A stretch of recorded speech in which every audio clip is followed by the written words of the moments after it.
Ya pemirsa, lebih dari 204 juta jiwa warga Indonesia menggunakan hak pilihnya pada hari ini. Inilah kesempatan bagi warga Indonesia untuk secara langsung berpartisipasi dalam pemilih pemimpin selanjutnya. Dan untuk membahasnya, siang ini pemirsa sudah bergabung bersama kami, juru bicara TPN Ganjar Mahfud, Mas Chiko Hakim di studio, serta juru bicara TKN Prabowo Gibran, Mas Wihadi Wianto melalui sambungan Zoom. Dan nanti juga akan segera bergabung juru bicara Timnas Anies Mohaimin, Iwan Nur Iswan. Dan pemirsa, kita langsung sapa saja Bang Chiko yang sudah ada di studio. Selamat siang Bang Chiko, apa kabar? Baik, Assalamualaikum. Sudah memilih ya Bang hari ini ya? Udah selesai. Udah memilih, sama-sama memilih. Iya baik Bang Chiko, ini gimana nih? Kita kan sekarang sudah mulai menantikan quick count. Prediksi dari Bang Chiko gimana? Prediksinya sesuai dengan hitungan-hitungan di internal kami, TPN Ganjar Mahfud. Prediksinya sangat mengembirakan ya, tapi ya kita lihat nanti gimana quick count-nya. Pada prinsipnya kami kan melakukan hitungan bukan hanya survei, ada FGD, ada AI, ya kan, ada menggunakan big data juga, dan so far so good. Artinya so far so good, dan bahkan kita berada di posisi yang sangat aman lah gitu. Oke. Tapi kan ini kemarin juga beberapa pekan menjelang pemungutan suara ini kan memang sejumlah gerakan masyarakat muncul ya Bang, menyuarakan terkait dengan penegakan demokrasi yang dinilai saat ini sudah mulai tumbang begitu. Tanggapan dari TPN sendiri bagaimana melihat aksi-aksi ini? Gini, kami melihat aksi-aksi ini ya sebenarnya kan sudah berjalan berbulan-bulan, tapi ini hanya akumulasi eskalasi daripada aksi-aksi tersebut. Dan sepertinya juga kenapa bertambah kelompok-kelompok masyarakat sipil maupun akademisi yang mengeluarkan pernyataan-pernyataan resmi gitu ya dari kelompok-kelompok mereka yang mengkritisi pemerintah, khususnya pemerintahan Presiden Jokowi ini, itu kan karena sepertinya kritik-kritik sebelumnya yang sebelumnya dilancarkan itu seperti tidak didengar gitu. Jadi intinya ini sesuatu hal yang harus disambut positif, jangan baper karena dalam demokrasi ini kritik ini kan memang suatu vitamin ya, Bang, ya? Vitamin. Jadi dan kalau kita mau jujur bahkan di video dokumenterinya Dirty Vote pun sebenarnya kan kritik itu tidak terpaku pada satu kelompok saja, tapi juga untuk kelompok lain gitu ya. Ada juga kritik-kritik terhadap pihak kami gitu misalnya. Tapi intinya ya masyarakat kan bisa menilai secara keseluruhan apa yang sedang terjadi di Indonesia. Oke, jadi tanggapan dari Bang Chiko sendiri ini sudah nonton berarti film Dirty Vote ya Bang? Saya nonton sepotong-sepotong, nggak sempat ya karena kesibukan, karena filmnya agak panjang ya gitu. Tapi menarik dan menurut saya sebenarnya kalau mau dibilang kontroversial itu tidak terlalu kontroversial karena pada prinsipnya yang ada di situ adalah sepenggal-sepenggal yang memang masyarakat secara umum telah mengetahui, tapi itu dirangkum di dalam satu film, ya kan, berbasis data, fakta, berita di media-media mainstream juga. Jadi bukan hal yang terlalu aneh. Jadi saya lebih setuju apa yang dikatakan oleh Pak JK, mengutip kata Pak JK, film itu hanya 25% soal kecurangan, ada 75% lagi kecurangan yang nggak terungkap di film itu. Jadi itu masih kayak bottom rock banget ya Bang ya? Sepertinya ada yang kurang berkenan ya, kita lihat aja nanti gimana masyarakat menilainya. 2 jutaan yang nonton. Iya, jutaan yang nonton, itu viewersnya banyak sekali ya Bang ya.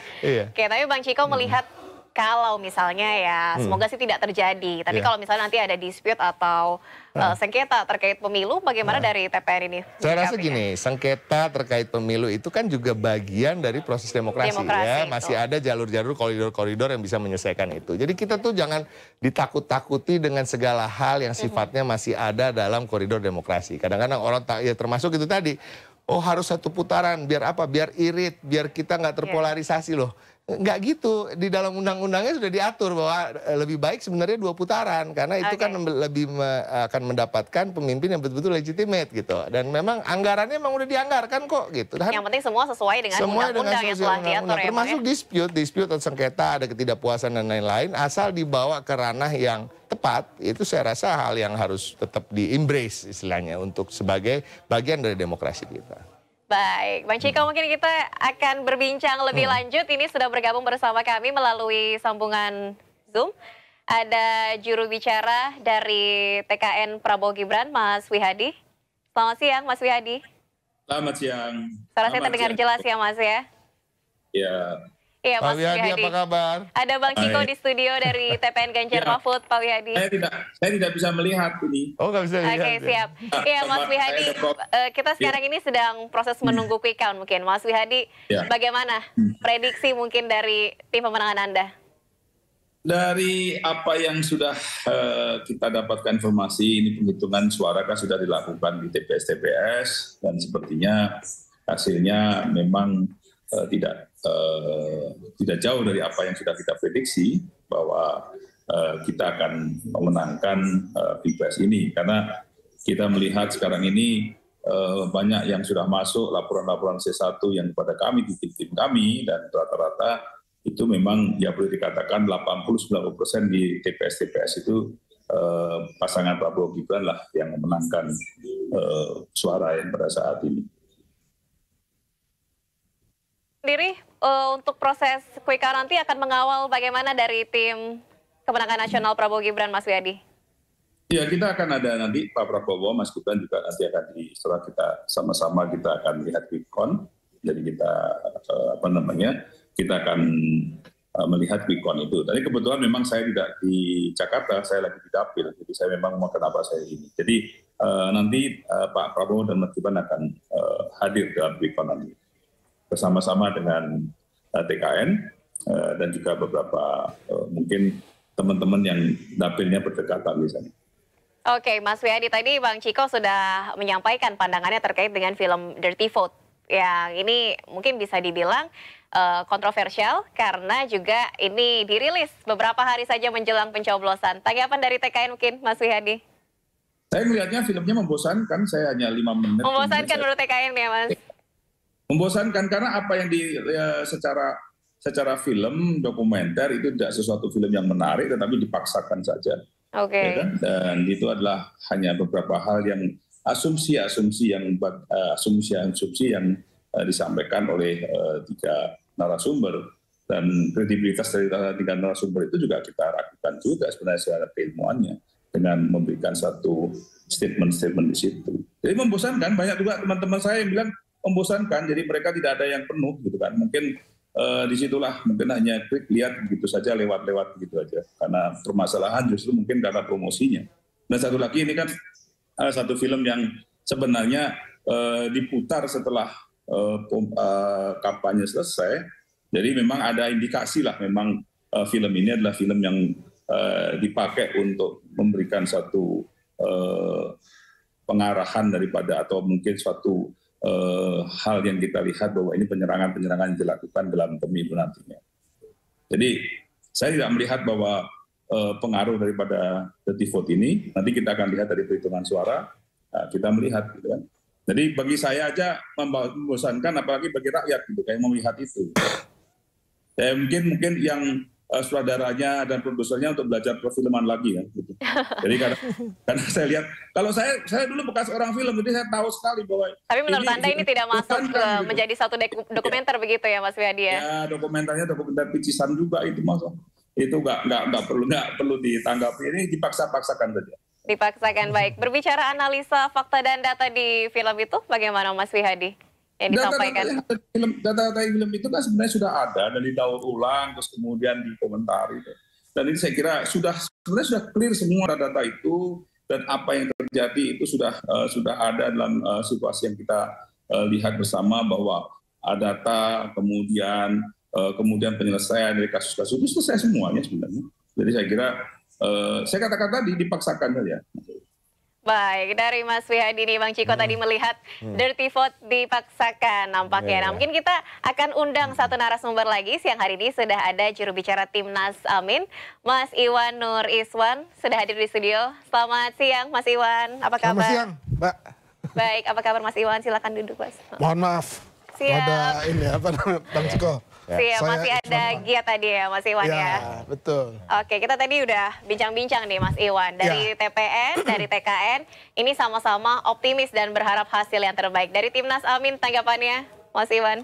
Pasti insya Allah optimis. Insya Allah optimis ya kan? Juga ya Mas Iwan. Karena gini Mbak, sejak awal Mas Anies terutama, kemudian disusul oleh Caimin, itu kan salah satu modal pentingnya itu keyakinan, optimisme. Optimisme dan keyakinan. Iya, karena dari awal kan sudah dianggap tidak bisa berlayar karena bukan orang partai. kemudian waktu jabatannya gubernur di-decrease terus value-nya dengan berbagai macam isu yang terakhir ya Formula E misalkan. Kemudian juga ya JIS, kemudian berkali-kali acara juga dibatalkan, ya kan, harus digeser gitu. Jadi itu makin menambah keyakinan kepada kami, optimisme itu tadi. Oke, jadi justru gitu, dari banyak cercaan-cercaan ini mungkin justru menumbuhkan semangat yang lebih on fire lagi ya dari Timnas Amin ini. Jadi buat kami ini tidak sekedar pertarungan Pilpres, tapi juga ini adalah rangkaian panjang yang agung tentang pendidikan politik kita. Ya, bahwa siapapun orang tidak perlu dia berdarah biru, tidak perlu dia anak seorang petinggi, itu bisa dan boleh bercita-cita menjadi pemimpin nasional. Seperti Mas Anies yang bukan dari seperti partai, Mas Anies, begitu ya kan? Mas Iwan ya. Oke, tadi kita juga sudah membahas nih tentang gerakan-gerakan masyarakat terkait demokrasi yang belakangan ini juga mulai muncul, terutama makin menggelora. Beberapa pekan menjelang pemilihan umum, dan kemudian juga kita tadi juga sudah membahas terkait dengan film dokumenter Dirty Vote. Ini mungkin dari Timnas Amin apa tanggapan-tanggapannya untuk gerakan masyarakat dan kemudian juga film dokumenter yang ini data-datanya kemudian membuat masyarakat mungkin goyah begitu menjelang pemilu. Kita masuk ke pintu gerbang pemilu itu kan dalam suasana keprihatinan yang sangat mendalam. Buat kami yang dulu pernah dibesarkan di era reformasi 97-98, itu sampai puncak pengunduran dirinya Pak Harto itu kan ada rangkaian panjang. Pemanasan politik sehingga bisa menjadi satu kekuatan yang bergelora dan lebih besar lagi. Melibatkan hampir semua segmentasi masyarakat.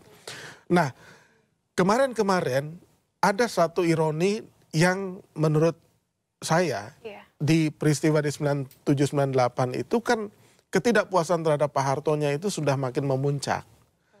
Nah di era Pak Jokowi ya mohon maaf approval ratingnya itu kan tinggi. Ya jadi saya kadang-kadang amat sangat mendalam dan detail melihat kenapa approval ratingnya tinggi padahal dalam keadaan berbagai isu itu Indonesianya sedang tidak baik-baik saja. Tapi justru terbalik dengan responsnya ya. Tetapi yang mengagetkan itu sudah mulai dan di ujung-ujung itu ya this is better ya is better late than never gitu. Kemudian ada gelombang dua ya. Pertama itu gelombang protesnya guru besar. Yang kedua, itu bersatunya hampir semua kurang lebih dari 145 koalisi masyarakat sipil itu juga bergerak gitu. Dan di Minggu Tenang justru ada film yang buat kami sih itu bagus sekali. Jadi salah satu bagus dari Timnas Amin ya terkait dari untuk pendidikan politik. Gitu, untuk pendidikan politik bahwa proses itu harus kita hormati. Ya kan kalau orang berkarir seperti di MNC ini aja lah. Ya kan di Sindo. Kalau misalkan ada tiba-tiba orang datang ya, kemudian dia langsung menjadi petinggi, kan pasti ada gelombang protes tuh. Tiba-tiba menjadi petinggi, jadi direksi misalkan.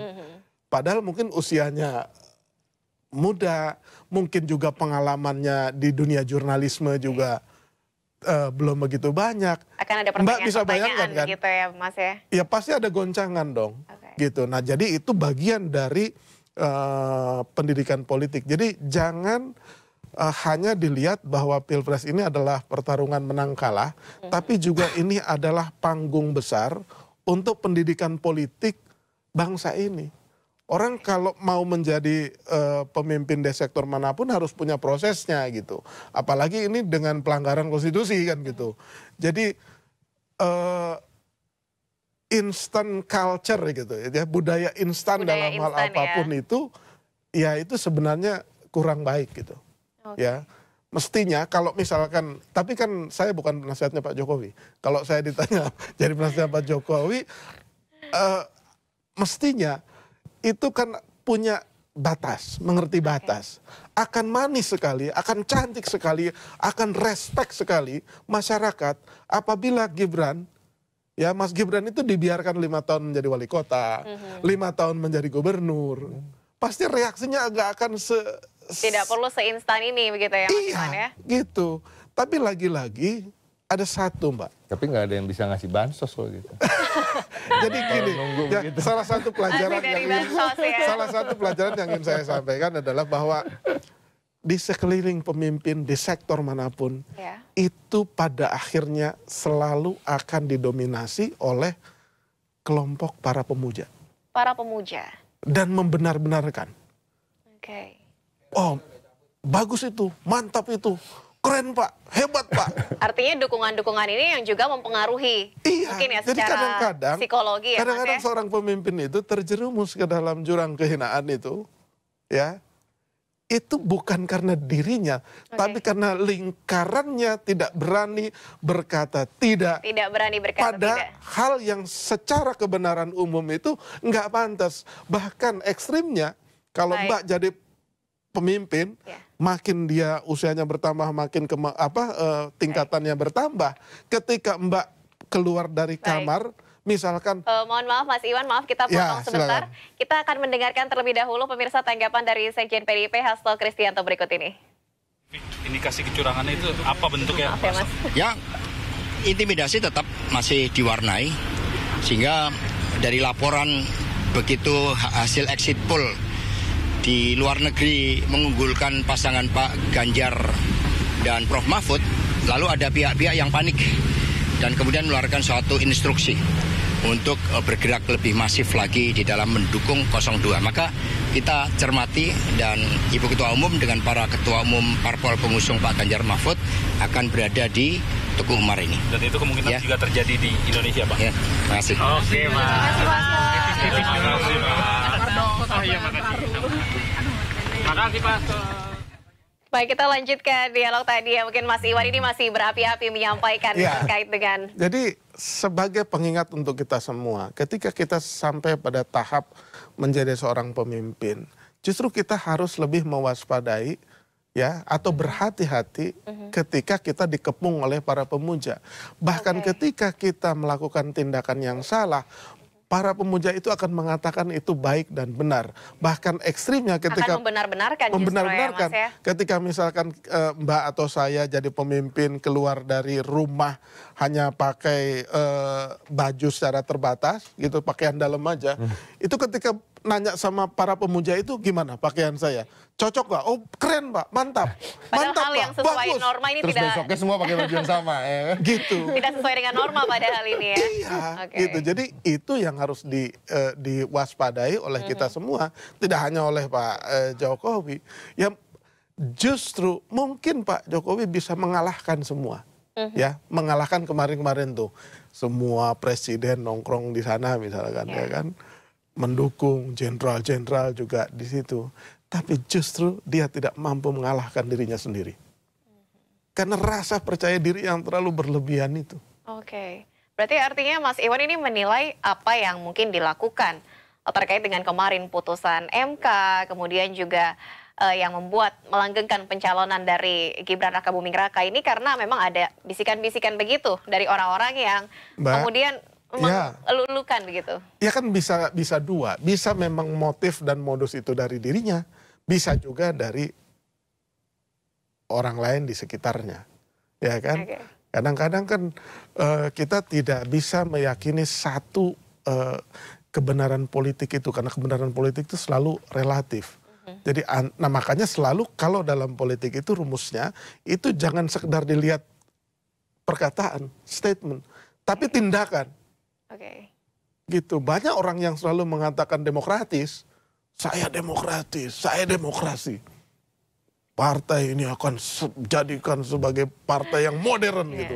Tapi justru dia ketika bertindak, ya kan? Perkataan dan perbuatan tidak. Ya terlalu jauh, 5 kilometer jaraknya.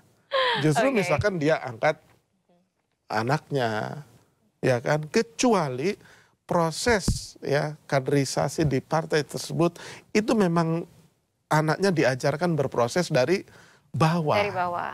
Saya malah lebih respect misalkan kepada Bu Megawati ya kan.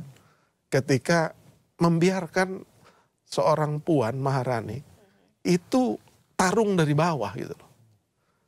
Kalau misalkan generasi saya, Mas Ciko dan Mas Anies, ya memang kita tarungnya dari bawah ya kan. Nggak perlu disuruh. Ya karena kita istilahnya ya lahir juga di atas daun, bukan di piring emas. Baik, mungkin kita ke Mas Wihadi. Mas Wihadi, selamat siang Mas Wihadi, masih bisa mendengar suara saya? Ya. Ya Mas Wihadi, bagaimana nih tanggapannya? Mungkin sampai hari H ini pencalonan dari Gibran Rakabuming Raka ini masih mendapat tanggapan karena dinilai kurang matang dan lain sebagainya, terutama terkait dengan prosesnya yang dinilai juga banyak cacatnya mungkin. Mas Wihadi, tanggapannya? Saya kira sesuatu hal yang disampaikan tadi, saya mendengar, saya menyimak apa disampaikan tadi. Ini sesuatu hal yang sebenarnya bukan hal yang prinsip dalam kita. Kalau dia dikaitkan mengenai masalah kesiapan dan segala macam, di sini justru Pak Prabowo mengatakan adanya transformasi bagaimana generasi tua dan generasi muda. Kesempatan itu kan bisa diberikan kepada anak muda, kepada siapa saja. Karena kan secara undang-undang tidak ada yang namanya mengatur bahwa adanya sesuatu presiden itu harus dibatasi kemudian pengalamannya dan semacam. Pengalamannya jelas di undang-undang bahwa mereka sudah menjadi kepala daerah, tapi tidak pernah dikatakan berapa tahun. Dan secara undang-undang jelas diatur. Nah sekarang kalau bicara itu di apple to apple kepada suatu perusahaan beda permasalahannya. Karena apa? Karena politik yang milih ini rakyat. Kalau rakyatnya memang mau memilih, mau bilang apa kita? Okay. Kalau kita melihat saja sekarang anggota DPR ya, ada yang umurnya baru 22-23 tahun. Dan mereka terpilih. Nah saya lihat juga beberapa yang mereka berprestasi juga. Justru yang lebih tua-tua itu mereka justru sebenarnya yang sudah harus berpikir untuk melakukan transformasi. Kalau sekarang kepemimpinan nasional ini hanya dikuasai oleh generasi-generasi yang sudah 50 ke atas, kapan anak-anak muda ini bisa melakukan transformasi? Kapan diberikan kesempatan? Justru disinilah kesempatan anak muda itu. Jadi kalau didegradasi seperti itu, kita sudah melihat sekarang ini bagaimana dalam debat-debat yang kemarin, debat Wapres, kita melihat kapasitas, kita melihat bagaimana Mas Gibran bisa memberikan satu penampilan dalam debat itu. Dan secara keilmuan tidak kalah dalam satu keilmuan yang memang sekarang ini ada trennya anak muda. Jadi yang tua-tua ini sudah ketinggalan gitu loh. Jadi tidak bisalah kita mengatakan bahwa hal seperti ini adalah merupakan satu hal yang dilakukan. Kenapa mesti harus dengan umur yang lebih tua, segala macam, kemudian pengalaman ini.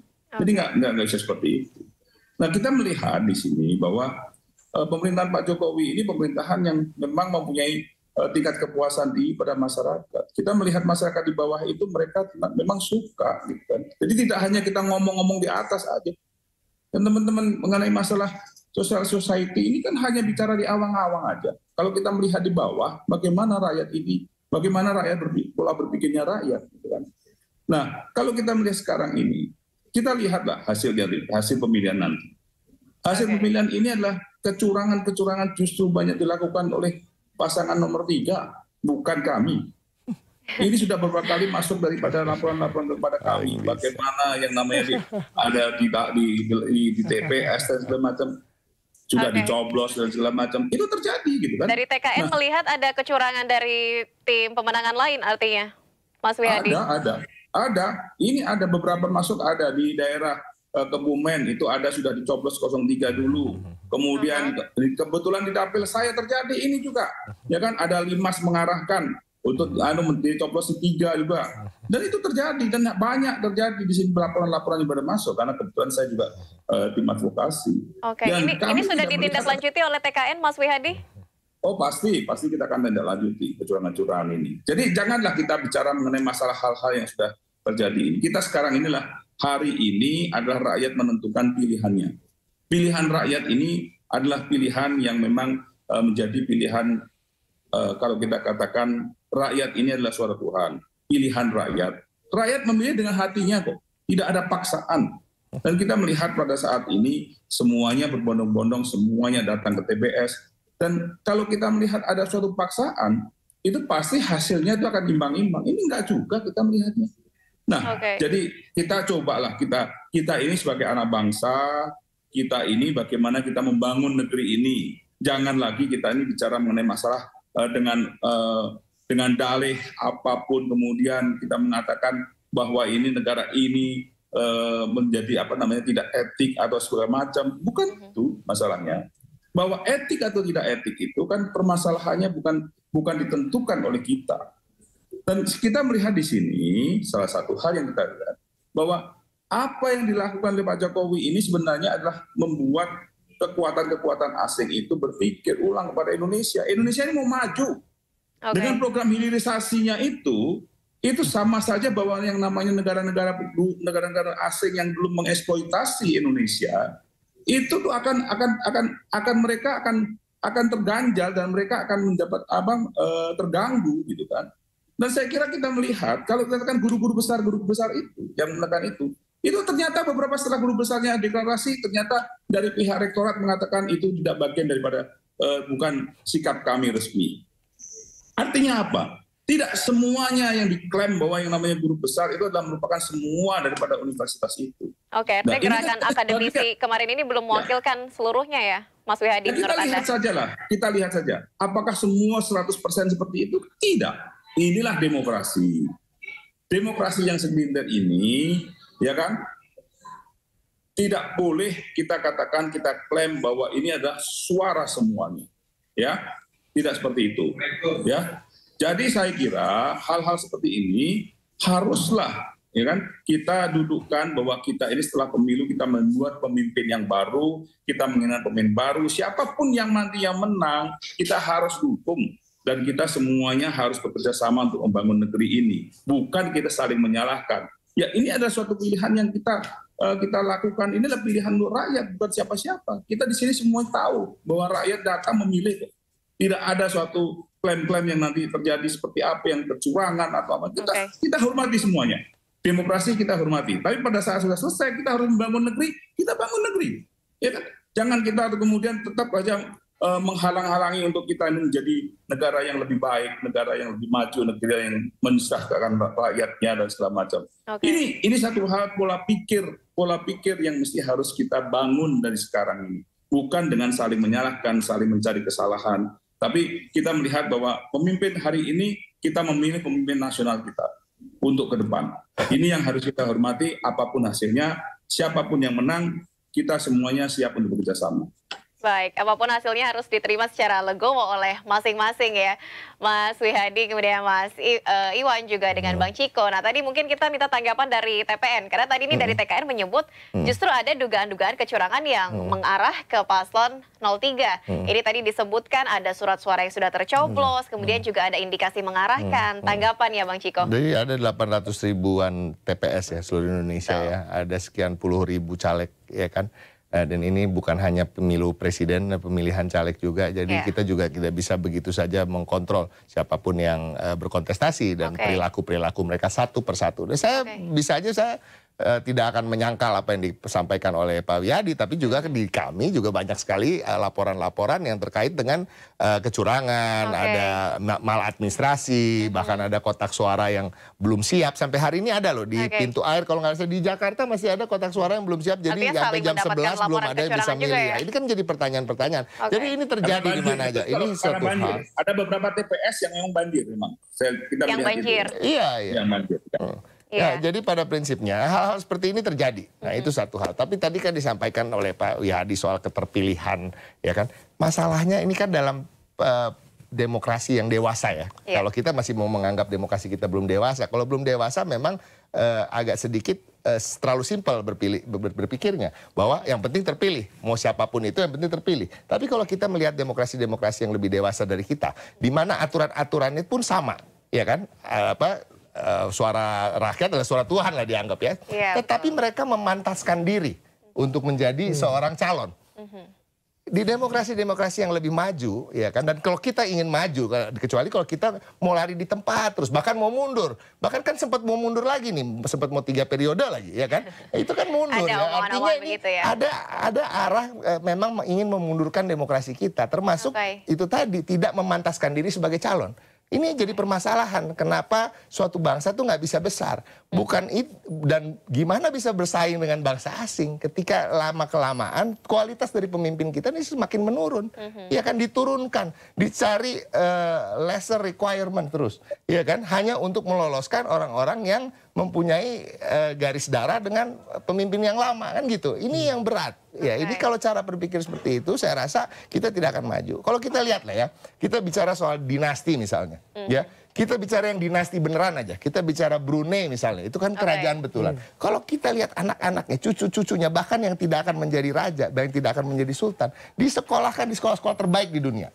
Iya kan, Oxford, Cambridge, mereka harus masuk army dulu atau navy dulu. Ya kan? Untuk memantaskan diri. Di Inggris pun begitu, yang udah pasti dia jadi raja. Dia harus memasuki bidang-bidang yang memang berat untuk dilalui karena dia harus memantaskan diri. Untuk apa? Memberikan pride untuk bangsanya. Ya, bangsa ini kan perlu punya kebanggaan. Kebanggaannya salah satunya apa? Ditonjolkan dari kepemimpinannya. Nah, itu yang penting. Nah, masyarakat mesti paham itu. Jadi bukan sekedar yang penting masyarakat memilih. Tapi kan kalau kita bicara yang penting masyarakat memilih, ternyata kan nggak sesimpel itu. Ada intervensi-intervensi di situ. Kita jangan tutup mata deh bahwa bansos di 2024 ini lebih tinggi nilainya dari bansos di 2021, di mana itu adalah puncak-puncaknya pandemi, yang benar-benar orang lagi susah beneran.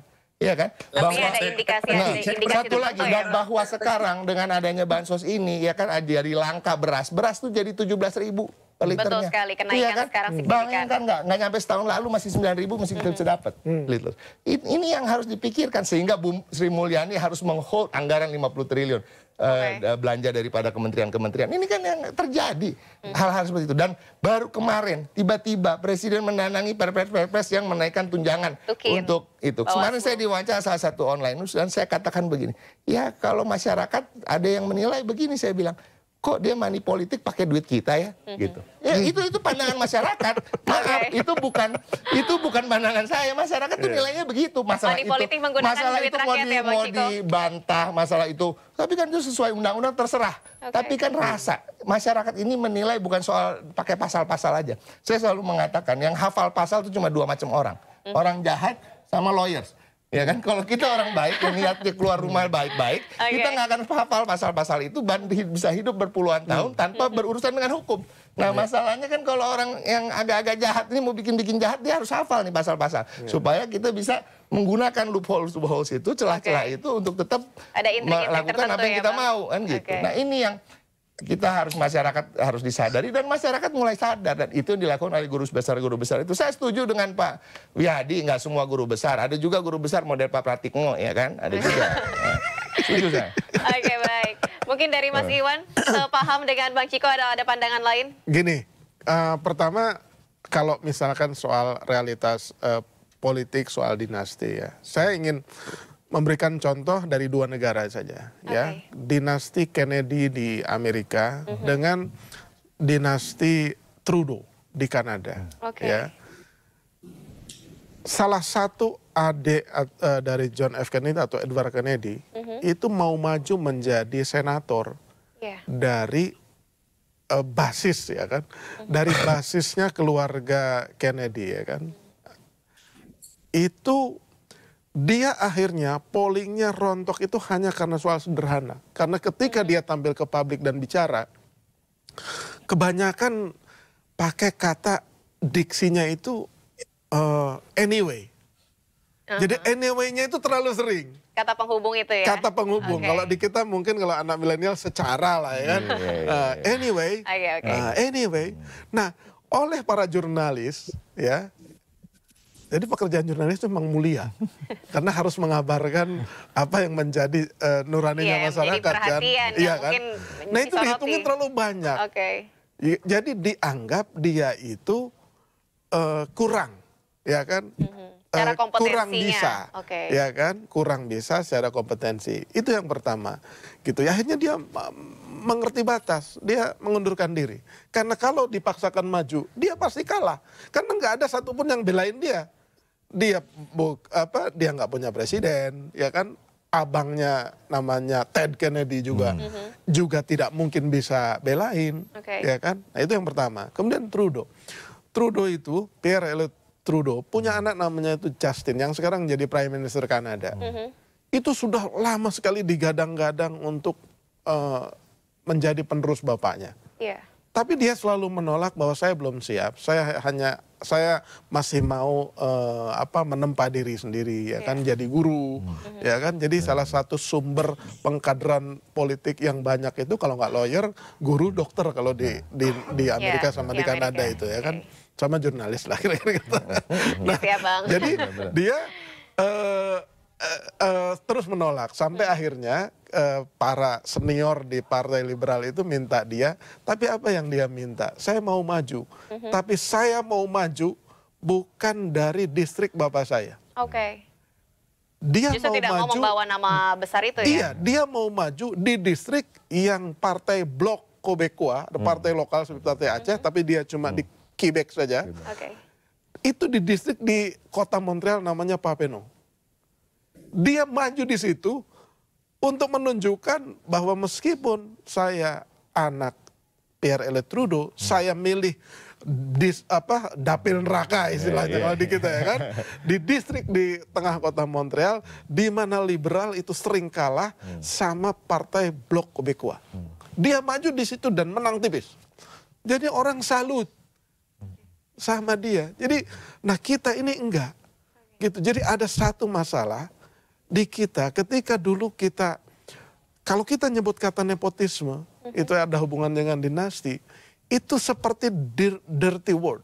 Jadi kata kotor yang kita tuh dengernya itu kata terlarang gitu ya. Iya, gitu. Seperti kalau kita dulu denger, ya kira-kira nggak pantas lah. Nah, selama pasca reformasi, Mbak, ini penting buat pendidikan politik kita. Selama pasca reformasi, kita itu ditempa oleh keadaan politik di mana setiap bupati, setiap gubernur sekarang diikuti oleh presiden. Oke. Diajarkan kepada kita semua bahwa kalau saya presiden, anak saya ya wajar. Kalau saya persiapan jadi presiden, tidak apa-apa. Yang penting proses dan caranya itu pas, kan ada kepantasan. Nah, itu yang pertama. Yang kedua, kalau kita bicara konsep, saya tuh kesulitan cari terminologi namanya hilirisasi. Ya kan? Kata hilirisasi ini ya, Mas Iwan ya. Jadi apa? Kalau hilirisasi kan hilir kan berarti downstream ya kan, kira-kira gitu kan.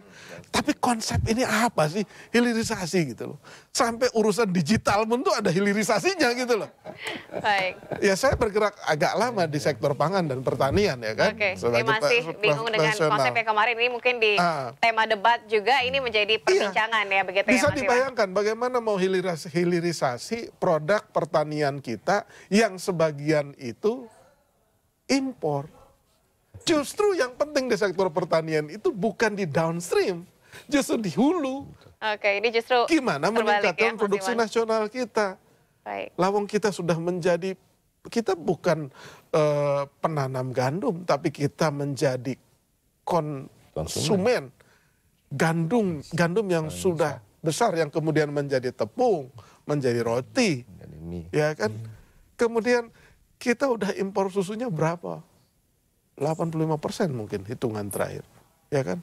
Baik. Nah sekarang yang langka lagi yang Bang Ciko tadi sampaikan, ada bahaya soal beras kita. 17.000 harganya. Kenaikan harga yang signifikan ini ya Mas Iwan ya. Iya. Betul. Jadi saya harus sampaikan ini agak berbahaya karena sudah menyangkut hajat hidup orang banyak. Apa yang mau dihilirisasi dari beras? Lawang berasnya aja produksi nasionalnya enggak. Ini masih menjadi cukup. Oke, ini masih akan kita perbincangkan. Jadi secara konsep, selanjutnya ya mungkin Mas Iwan masalah ya kan. Oke, baik, kita tahan dulu, mungkin nanti kita akan lanjutkan kembali perbincangannya.